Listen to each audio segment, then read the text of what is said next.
If you play racing games and you have a significant other or friends who aren't really into them, you've probably got some questions from them before. You know, stuff like, what's the big deal? I don't get it. You're just driving in circles. It's tough to get across how each track and each car in a good racing game can feel totally alive. Gran Turismo 6 understands that appeal and embraces it with an insane variety of locales, event types, and cars. But it's not just about numbers. It actively celebrates how many things can be done with cars and how different they can all feel.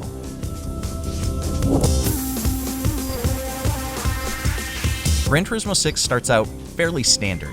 You've only got a novice ranking, and it has a few different events that you race to earn stars to unlock more events. But after about half an hour, the game starts to open up in some really exciting ways. I unlocked a coffee break challenge, where I had to knock over as many cones as possible, and I got an invite to the Festival of Speed, where I got to test out all these rare and super powerful vehicles without having to buy them with in-game credits. From there, the game just constantly kept throwing new stuff at me. There's kart racing, there's an eco challenge to see how far I could get on a single liter of fuel, there's even lunar missions where you explore the moon. Seriously, you go to the moon. How fucking cool is that? Even when you're stuck down on Earth, Gran Turismo 6 does an incredible job of making every car feel unique. I got deeply invested in certain cars. I totally fell in love with the Camaro SS10. Other cars gave me problems. It took me hours to figure out how to take corners in a Nissan GT-R 12 without flying off the road. But whether I was struggling or having no trouble, every car felt unique and rewarding to learn.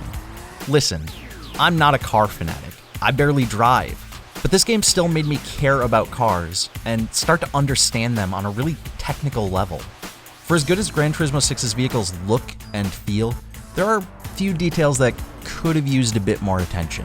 Even the most powerful cars in the game kind of sound more like lawnmowers.